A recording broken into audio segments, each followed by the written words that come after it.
సునాదస్వరము July 8.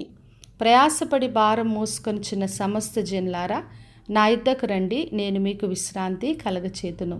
మత్తయి సువార్త 11వ అధ్యాయము 28వ వచనం.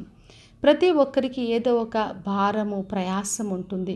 కుటుంబ బాధ్యతలు, పిల్లల పెంపకం, లేదంటే ఉద్యోగ బాధ్యతలు, మరి చదువులని, వ్యాపారము, అప్పుల బాధలు, లేదంటే సంఘము గురించి ఉన్న బాధ్యతలు, మందిర పని కట్టే విషయంలో, ఆత్మల రక్షణ విషయంలో ఉండే భారములు, మరి కొందరికి పాపము, వ్యసనాలు, భయములు, రోగములతో బాధలు, కన్నీరు, దుఃఖం, ఈ విధంగా ప్రతి ఒక్కరికి ఏదో ఒక ప్రయాసం, భారం ఉంటుంది. అయితే ప్రభు ఈ రోజున వాగ్దానం చేస్తున్నాడు, ప్రయాసపడి భారం మోసుకొనుచున్న సమస్త జనులారా, నా యొద్దకు రండి, నేను మీకు విశ్రాంతి కలగచేతునని చెప్తున్నాడు. మన ప్రభు మనకు విశ్రాంతి కలగచేస్తాడు. ఎందుకంటే ఆయన సాత్వికుడు, దీన మనస్సు గలవాడు.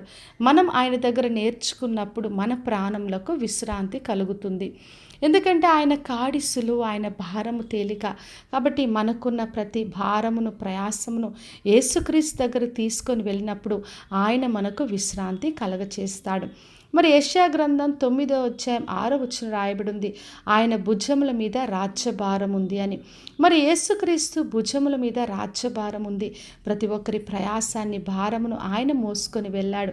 సిలువలో ప్రతి ఒక్కరి పాపమునంతా తీసుకొని వెళ్ళి మనకు రక్షణ, నిత్య జీవం ఇవ్వడానికి కొరకు ఆయన ఈ లోకంలోకి వచ్చాడు. అందుకనే మనకున్న బాధ ఎటువంటిదైనా, భారమైన ఆయన దగ్గరికి వచ్చినప్పుడు మనకు విశ్రాంతి కలగచేసి విడుదలను ఆయన ఇస్తాడు. మరి హెబ్రీలకు రాసిన పత్రిక 12వ అధ్యాయం 2వ వచనం రాయబడి ఉంది, ప్రతి భారమును సులువుగా చిక్కులు పెట్టు, ప్రతి పాపమును విడిచి విశ్వాసమునకు కర్తయు దాన్ని కొనసాగించేవాడైన యేసు వైపు చూస్తూ పందెములు ఓపికతో పరిగెత్తమని. మన విశ్వాసాన్ని కర్త, కొనసాగించేవాడైన యేసు వైపు చూడాలి. మనకున్న ప్రతి భారమును, పాప స్థితిని ఆయన చేతికి అప్పగించి విడిచిపెట్టి మనము ఆయన వైపు ముందు కొనసాగినప్పుడు మనం అన్నిట్లో విశ్రాంతి పొందుతూ మనకిచ్చిన పనిలో మనం ఓపికతో ముందుకు కొనసాగుతాం. కాబట్టి నా ప్రియ సహోదరి, సహోదర, ఈ రోజున ఎటువంటి భారములైనా, ప్రయాసమైనా యేసు యొద్దకు వద్దాం. ప్రతి భారం ఆయన చేతికి అప్పగించినప్పుడు ఆయన మనకు విశ్రాంతి ఇస్తాడు.